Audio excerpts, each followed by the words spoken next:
کر کے، ہمسایوں کے ساتھ اچھا سلوک کر کے، چپایوں کے ساتھ اچھا سلوک کر کے، کیا پتا کس زبان سے تمہارے لیے رحمت بن جائے، کیا پتا کس بھوکے نوالے کی وجہ سے اللہ کے ہاں تمہاری بخشش بن جائے، کیا پتا کس سجدے کی وجہ سے اللہ سے تمہارا تعلق بن جائے، کیا پتا کس زبان کے ایک لفظ کی وجہ سے اللہ تمہارے تمام گناہ معاف کر دے، کیا پتا تیرے ایک آنسو کی وجہ سے دنیا تو دنیا حشر کے دن بھی اللہ تجھے اپنوں میں رکھ دے، لیکن آنسو پیدا تو کر، چاہے اللہ کے لیے محبت سے رو، چاہے غم سے رو، رو کے تو دیکھ، ماں اپنے بچے کو روتا ہوا نہیں دیکھ سکتی، تو وہ تو غفور و رحیم ہے، مانگ تو صحیح، دامن بچھا تو صحیح، تم اپنے دامن بچھا کے مانگو،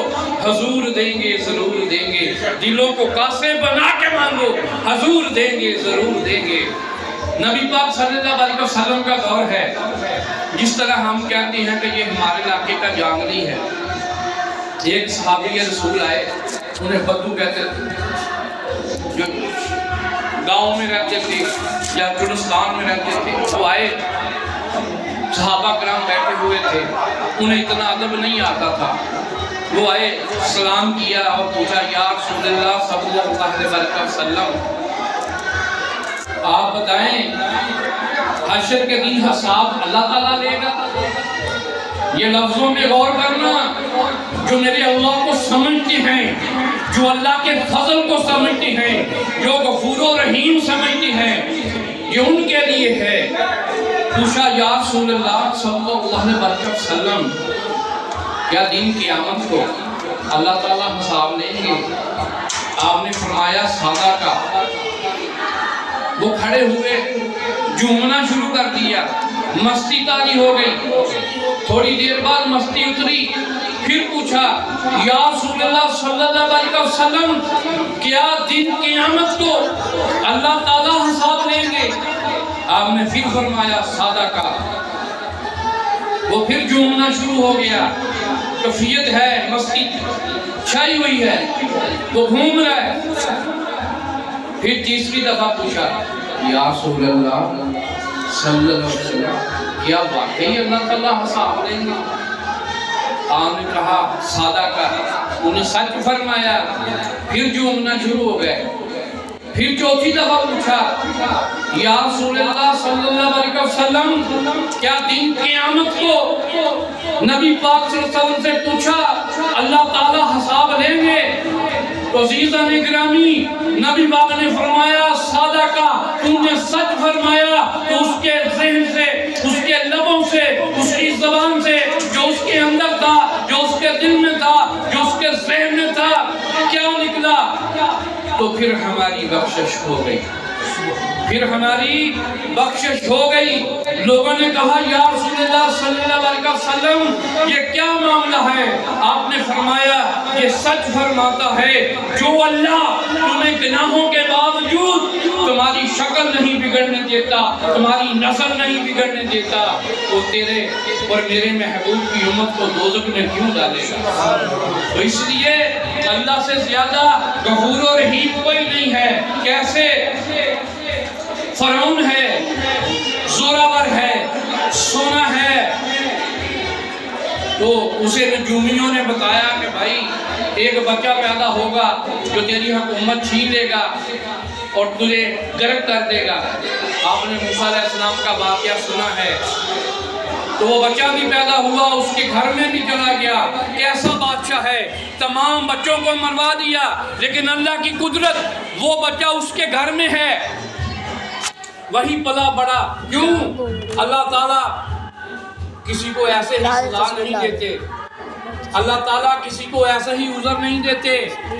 وہ دن قیامت کہہ سکتا تھا یا اللہ میں بادشاہ تھا، میں قوم کے ہاتھوں مجبور تھا، آج بھی اہرام مصر دیکھ لے، قوم ماننے والی تھی، آج بھی وہ بلڈنگیں دیکھ لے، آج کی سائنس کے دور میں بھی وہ نہیں بن سکتی، اتنے وزنی وہ پتھر تھے، قوم ماننے والی تھی۔ تو اللہ تعالیٰ سے کہے گا نا کہ بھائی وہ تیری قوم تیرا کہنا ماننے والی تھی، اور پھر فرمائے گا کہ اللہ تعالیٰ نے اس کا یہ عذر بھی پورا کیا کہ یا اللہ میری بیوی اچھی نہیں تھی، حضرت آسیہ سلام اللہ جنتی عورت ہیں، اللہ نے بیوی بھی جنتی دی، پھر اللہ نے بیٹا موسیٰ علیہ السلام کو اس نے بنایا، اللہ کا نبی ہے، معجزے بھی دکھائے، سونا بھی دیا، قوم ماننے والی بھی دی، موقع بھی دیا۔ اللہ کیا کہتا ہے واللہ یحب الصابرین ان اللہ مع الصابرین، میں صبر کرنے والوں میں سے ہوں، میں صابروں کو پسند کرتا ہوں۔ عزیزان گرامی، اگر میرا کوئی انکار کرے، میرے گھر میں رہ رہا ہو، میرا کھا رہا ہو، میں اسی وقت اس کے گھر سے نکال دوں گا کہ بھائی تو میرا انکار کیوں کرتا ہے؟ یہ میرے اللہ کی شان ہے، یہ میرے اللہ کا فضل ہے، یہ میرے اللہ کا کرم ہے کہ فرعون نے اللہ ہونے کا دعویٰ کیا تو اللہ نے بیوی جنتی دی، گھر میں نبی کو پالا، معجزے بھی دکھائے، کس لیے کہ اللہ نے بتایا بھی اللہ بھی صبر کرتا ہے، جو اللہ کہہ رہا ہے میں نے اس کو بھی موقع دیا بھی توبہ کر لے، توبہ کر لے۔ تو یہ نہ سمجھو کہ اللہ فوراً پکڑ لیتا ہے، اللہ رسی کو چھوڑ دیتا ہے کہ شاید میرا بندہ واپس آ جائے، شاید میرا بندہ توبہ کر لے، شاید میرا بندہ میری خاطر برائیوں کو چھوڑ دے، شاید میرا بندہ میرے نبی سے محبت کر لے، شاید یہ میرا بندہ میرے محبوب کی محفل میں آ جائے، شاید یہ میرا بندہ درود شریف پڑھ لے، شاید یہ بندہ قرآن پاک پڑھ لے، شاید یہ بندہ نماز کے سجدوں میں آ جائے۔ تو کیوں نہ اللہ کی طرف رجوع کریں۔ اللہ نے فرعون کو موقع دیا، یا وہ نہ مانا تو اسے دریائے نیل میں غرق کر دیا۔ تو عزیزان گرامی، یہ نہ سمجھو کہ گناہ کر رہے ہو گناہوں کی پکڑ نہیں ہوگی، اور اگر اللہ نے رسی چھوڑ رکھی ہے تو میرے کریم کی وجہ سے، تیرے کریم کی وجہ سے، قرآن کریم کی وجہ سے، آقا کریم کی وجہ سے، حسنین کریمین کی وجہ سے۔ تو یہ نہ سمجھو کہ سب تمہیں مل جائے گا۔ تو بھائی یہ وقت ہے، یہ وقت ہے، جوانی جانے سے پہلے توبہ کر لو۔ ان لوگوں سے پوچھو جو نماز نہیں پڑھ سکتے، کسی وجہ سے بیٹھ کے نہیں پڑھ سکتے، کسی وجہ سے کھڑے ہو کے نہیں پڑھ سکتے، ان سے پوچھو جن کی ٹانگیں بیماریوں کی وجہ سے کٹ گئی، وہ چل پھر نہیں سکتے، ان سے پوچھو جن کی نظریں چلی گئی ہیں، ان سے پوچھو جن کے ہاتھ کٹ گئے ہیں، او بھائی ان سے پوچھو جو کارخانوں کے مالک تھے آج بازاروں میں رل گئے، او بھائی ان سے پوچھو جو کل کے حکمران تھے آج زمین پہ ہیں، آج انہیں پوچھنے والا کوئی نہیں ہے۔ تو ایک ہی بادشاہ ہے، ایک ہی بادشاہ ہے، ایک ہی بادشاہ ہے، وحدہ لا شریک، جو احد ہے، جو واحد ہے، جو وحدہ لا شریک ہے، جو مالک الملک ہے۔ اگر اللہ کی طرف رجوع کرنا ہے تو اس بادشاہ کی طرف رجوع کرو، اگر اس بادشاہ سے کچھ پانا ہے تو وَرَفَعْنَا لَكَ ذِكْرَكَ، جس کے ذکر کو میرے اللہ نے بلند کیا اس کا واسطہ دے کر دیکھو، اس کی زندگی کو نمونہ بنا کر دیکھو، اس زندگی پر چل کر دیکھو تو دنیا کی نعمتیں بھی آئیں گی، اللہ کا فضل بھی آئے گا، رحمتیں بھی آئیں گی۔ اور یقین کریں جب ہم دنیا سے جائیں گے ہمیں پشیمانی نہیں ہوگی، ہمیں شرمندگی نہیں ہوگی، ہمیں خوف نہیں ہوگا۔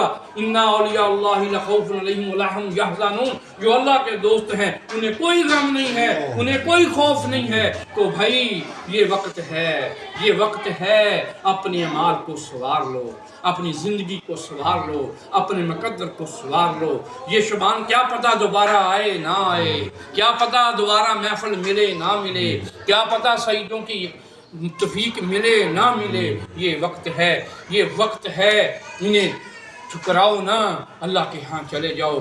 یہ نہ کہو کہ میرے کپڑے پاک نہیں ہیں، بھائی یہ بھی ابلیس کا ایک حملہ ہے تجھے اللہ سے دور کرنے کا۔ تیرے کپڑے پلیت ہیں، تیرے کپڑے گندے ہیں، تیرا جسم گندا ہے۔ بھائی علامہ اقبال رحمۃ اللہ تعالیٰ نے فرمایا ہے کہ عقل مندوں سے پوچھو کہ میری، عقل مندوں سے پوچھ لو میں کہاں سے بنا ہوں۔ بھائی پیشاب والی جگہ سے پیدا ہوا ہے، تو کس چیز پہ تکبر کرتا ہے؟ تیرے پیشاب کے چھینٹے تیرے کھانے پر پڑ جائے تو وہ کھانا نہیں کھاتا۔ اگر تیرے چھینٹے پیشاب کے پڑ جائیں اللہ اپنے گھر میں آنے نہیں دیتا۔ تو بھائی خوبصورت سیب کھاتا ہے نا، تو گندگی تیرے اندر ہے جو اندر جا کے گندگی کر دیتی ہے۔ تو بھائی تیرے اور گٹر کے درمیان میں کوئی فرق نہیں ہے، فرق صرف یہی ہے لَقَدْ خَلَقْنَا الْإِنسَانَ فِي أَحْسَنِ تَقْوِيمٍ، اللہ نے تجھے بڑی تقویم کے ساتھ پیدا کیا ہے۔ تو اللہ سے معافی مانگ، اللہ کی طرف رجوع کر، میرے اللہ سے تعلق پیدا کر لے۔ اگر اللہ سے تعلق پیدا کر لے گا تو بخشا جائے گا، اگر اللہ سے تعلق پیدا نہ کر سکا تو واپسی کا رستہ نہیں ہے۔ حق عبداللہ بن عمر رضی اللہ تعالیٰ عنہ حق عمر فاروق رضی اللہ تعالیٰ عنہ کے صاحبزادے ہیں، اور حضرت عبداللہ بن فارسی سلیمان فارسی رضی اللہ تعالیٰ عنہ گورنر ہیں۔ عمر فاروق کے بیٹے نے مہار پکڑی ہوئی ہے، گدھے پہ سوار ہے، وقت کا گورنر جا رہا ہے۔ بچوں نے کہا یہ ہمارا گورنر ہے، طنز کیا، مذاق اڑایا گدھے کی وجہ سے کہ ہمارا گورنر گدھے پہ جا رہا ہے۔ تو حضرت عمر فاروق رضی اللہ تعالیٰ عنہ کے صاحبزادے عمر بن عبداللہ فرمانے لگے کہ اے سلیمان فارسی یہ کیا کہہ رہے ہیں؟ تو آپ نے رونا شروع کر دیا۔ آپ نے فرمایا ہے عبداللہ بن عمر، وہ جو کتا سامنے کھڑا ہے نا، وہ کتا جو سامنے کھڑا ہے، اگر قبر میں میری بخشش ہو گئی تو میں کتے سے بہتر، ورنہ میں اس کتے سے بھی بدتر ہوں۔ بھائی اللہ کی طرف رجوع کر لے، اللہ کو مذاق نہ جان، اللہ کو مذاق نہ جان۔ یہ حقیقت ہے جو اللہ کے محبوب صلی اللہ علیہ وسلم کی ہم شفاعت پہ یقین رکھتے ہیں، میلاد پہ یقین رکھتے ہیں، ان کی شان پہ یقین رکھتے ہیں، لیکن وہی جب جلال میں آئے تو کیا کہتے ہیں کہ اگر میری بیٹی فاطمہ چوری کرتی تو میں اس کے ہاتھ کو کاٹ دیتا، میں اس کے ہاتھ کو کاٹ دیتا۔ اگر میرا کریم شفاعت نہیں کرے گا تو بخشش نہیں ہوگی۔ اللہ کو ایسے نہ جان۔ اللہ نے جو قرآن پاک میں فرمایا ہے نا، تو وہ جہنم کی نار بھی ہے، وہ آگ بھی ہے۔ تو بھائی یہ وقت ہے میرے اللہ سے صلح کرو، میرے اللہ سے صلح کر لو، اپنے گھروں کو سنوار لو، اپنی زندگیوں کو سنوار لو، اپنی بیٹیوں کو سنوار لو، اپنی بیویوں کو سنوار لو، اپنے ماں باپ کی خدمت کر لو۔ او بھائی 14-15 لاکھ روپیہ لگتا ہے حج کرنے کے لیے، صبح اٹھو نماز پڑھ کے ماں باپ کو دیکھ لو، حجی اکبر اس وہ حج جس میں شک ہی نہیں ہے، دن میں 1000 بار کرو۔ استاد کو دیکھ لو، حج اکبر میرے کریم نے فرمایا اگر با علم با عمل عالم کو دیکھا، ممبر رسول پہ دیکھا، اور جنہوں نے مجھے نہیں دیکھا اگر اس کو دیکھا تو انہوں نے مجھے دیکھا۔ عالم کو دیکھنا، ولی کو دیکھنا بھی میری آقا کریم کو دیکھنا ہے۔ تو اس لیے اپنے گھروں سے نکلو، یہ نہ کہو وہ مولوی ہے، خامی کسی میں بھی ہو سکتی ہے، مجھ میں بھی ہو سکتی ہے۔ اپنے گناہوں پہ نظر رکھو، دوسرے کے گناہوں پہ نظر نہ رکھو، اپنے عملوں پہ نظر رکھو، دوسرے کے عملوں پہ نظر نہ رکھو۔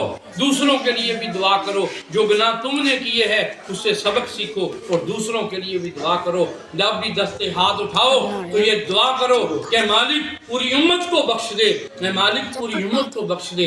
یا بخشنے پہ آئے تو مجھے بھی بخش دے، جب شفاعت پہ آئے تو میرا نام بھی رکھ لینا۔ میرا بچپن میں ایک دوست تھا، اس کا نام تھا شہزاد بوٹا۔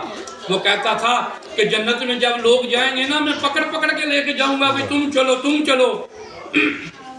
میں نے کہا شہزاد بھائی وہ تو پھر آخری رہ جائے گا۔ تو وہ مجھے کہنے لگا پنجابی میں، جتھے سارے جان گے میں بھی پیچھے پیچھے چلا گیا۔ تو بھائی میرے نبی کے پیچھے جانا ہی سنو، میرے نبی کی پیروی کرنا ہی سنو، اور یقین کریں اگر آپ کی آنکھ سے ایک آنسو گر گیا نا، ایک آنسو، چاہے شرمندگی کا گناہوں کی وجہ سے یا رحمت کا، میرے آقا کریم کی رحمت سوچ کے، تو اللہ تعالیٰ نے وعدہ فرمایا ہے دین قیامت میں اس سے حساب نہیں ہوگا۔ اتنا اوکھا سودا ہے۔ تو اس لیے اللہ کی طرف رجوع کریں، مالک کی طرف رجوع کریں، خالق کی طرف رجوع کریں، کیونکہ اللہ معاف کرنے والا ہے۔ ہر وقت ہر لمحہ اللہ سے توبہ کریں۔ دوسروں کے لیے یہ نہ کہیں گے وہ تو بڑا گناہگار، بھائی مجھ سے بڑا گناہگار کرے۔ خواجہ معین الدین چشتی میری کیا فرماتے، 4 چیزاں جو شاہ تیرے خزانے وچ نہیں، ناقصی و بے کسی جزو گناہ ورتے ہیں، کہ مجھ سے زیادہ منہ سیاہ رو سیاہ کوئی نہیں، آسی اس سے بھی زیادہ آسی کہتے ہیں جس کے اندر ریت کے ذرے کے برابر بھی نیکی نہ ہو۔ تو بھائی ہم نے تو خدا کے لیے اپنے گھروں کی حالت کو سنواریں، سب سے پہلے اپنی طرف رجوع کریں، اپنی خامیوں کو دور کریں، پھر اپنے گھر میں اپنی بیویوں کی خامیوں کو دور کریں، پھر بچوں کی خامیوں کو دور کریں، اور اپنے گھر کو ایسا ذکر کا مرکز بنائیں کہ نسل در نسل عاشق رسول پیدا، نسل در نسل عالم رسول پیدا، اور نسل در نسل اطاعت کرنے والے ہوں۔ نہ آپ کو قبر میں شرمندگی ہو، نہ ہماری نسلوں کو شرمندگی ہو، نہ ہمارے بڑوں کو شرمندگی ہو، نہ ہم کو شرمندگی ہو۔ تو اس لیے آج عہد کریں کہ ہم سب نماز پڑھیں گے، ذکر کریں گے، قرآن سیکھیں گے۔ عمر کی کوئی حد نہیں ہے، صحابہ کرام نے 80 سال کی عمر میں سیکھا، 90 سال کی عمر میں سیکھا۔ تو اس لیے دین سیکھنا سکھانا میرے آقا کریم کی سنت ہے۔ دین سیکھنا اور سکھانا یہی 11ویں ہے، اصل میں یہی 11ویں ہے، یہی میلاد ہے، یہی مولا کائنات کا جشن ہے کہ علم سیکھیں اور سکھائیں اور عمل کریں۔ علم سیکھیں اور سکھائیں، عمل کریں۔ عشق سیکھیں اور سکھائیں، عمل کریں۔ کیونکہ جب آپ پرہیزگاری کریں گے نا، اپنے کپڑوں کو بچائیں گے، نماز پڑھیں گے، آپ دیندار بھی ہوتے جائیں گے اور علم والے بھی ہوتے جائیں گے۔ اور جس طرح آپ کا دل مصفا ہوگا نا، اسی طرح آپ عاشق رسول بھی بن جائیں گے۔ اور یقین کریں، آج آپ سنتے ہیں نا کہ وہ اس گھر میں آئے، اس نے اس کا دیدار کیا، قسم اس رب کریم کی، مالک الکل کی۔ جب آپ مصفا ہوں گے، آپ کی آنکھوں کے سامنے ہوں گے، آپ کے دلوں کے سامنے ہوں گے، آپ کی نسلوں کے سامنے ہوں گے، وہ آپ کے گھروں سے جائیں گے نہیں۔